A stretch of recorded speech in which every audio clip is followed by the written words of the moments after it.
Telangana BJP LP నేత ఎవరు? గెలిచింది 8 మంది. వారిలో తమ నేత ఎవరో తేల్చుకోలేకపోతున్నారు బీజేపీ నేతలు. పరిస్థితి ఎంత తీవ్రంగా ఉందంటే స్వయంగా అమిత్ షా లీడర్ను నియమించడానికి వచ్చినా ఆ పని చేయలేక వెళ్లిపోయారు. కొత్త ప్రభుత్వం ఏర్పాటు తర్వాత రెండోసారి అసెంబ్లీ సమావేశం అవుతోంది.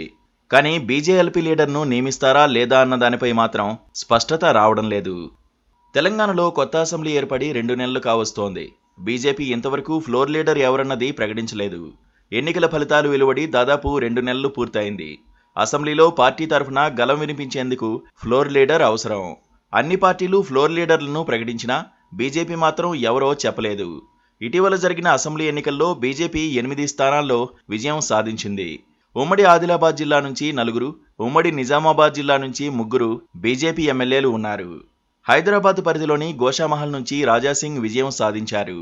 వీరిలో నిర్మల్ నుంచి గెలిచిన మహేశ్వర్ రెడ్డి, గోషామహల్ నుంచి విజయం సాధించిన రాజాసింగ్ గతంలో ఎమ్మెల్యేలుగా పనిచేసిన అనుభవం ఉంది. గత అసెంబ్లీ సెషన్లో నిర్మల్ ఎమ్మెల్యే మహేశ్వర్ రెడ్డి బీజేపీ తరఫున ఎక్కువసేపు మాట్లాడారు. దీంతో ఆయనకు బీజేఎల్పీ లీడర్ పదవిని కట్టబెడతారని ప్రచారం జరిగింది. కానీ బీసీ అంశం కొత్తగా తెరపైకి వచ్చింది.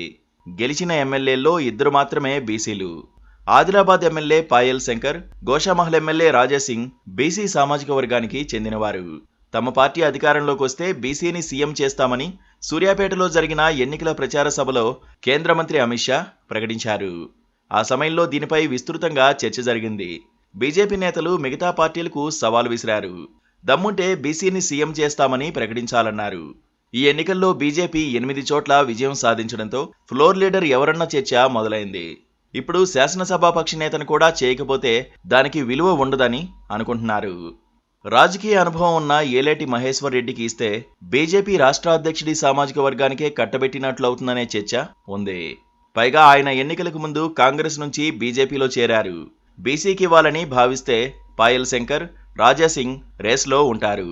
వారిలో రాజాసింగ్కు ఎమ్మెల్యేగా అనుభవం ఉన్న తెలుగు భాష మీద పట్టు లేకపోవడం, అసెంబ్లీ రూల్స్పై పూర్తిస్థాయి అవగాహన లేకపోవడం, స్థానిక అంశాలపై గణాంకాలతో సుదీర్ఘంగా ప్రసంగించలేరనేవి ప్రతిబంధకాలుగా మారనున్నాయి. పైగా ఆయన వివాదాస్పద వ్యక్తి.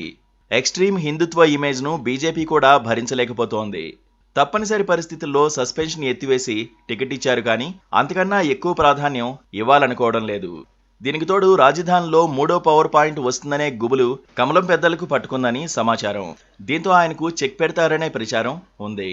ఆదిలాబాద్కు చెందిన పాయల్ శంకర్కు గతంలో ఎమ్మెల్యేగా పనిచేసిన అనుభవం లేదు. అయితే పార్టీ కోసం అంకిత భావంతో పనిచేశారనే చర్చ ఉంది. ఉమ్మడి ఆదిలాబాద్ జిల్లా పార్టీ అధ్యక్షుడిగా పనిచేసిన అనుభవం ఉంది.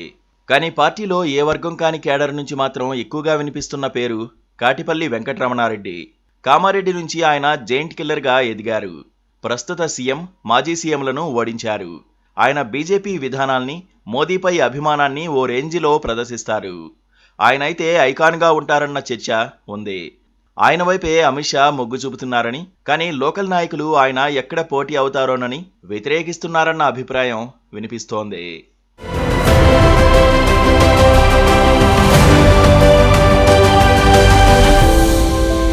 Please do subscribe to Please do subscribe to Please do subscribe to Please do subscribe to Please do subscribe to Please do subscribe to KTV Telugu. KTV Telugu. KTV Telugu. KTV Telugu. KTV Telugu. KTV Telugu. Please do subscribe to KTV Telugu.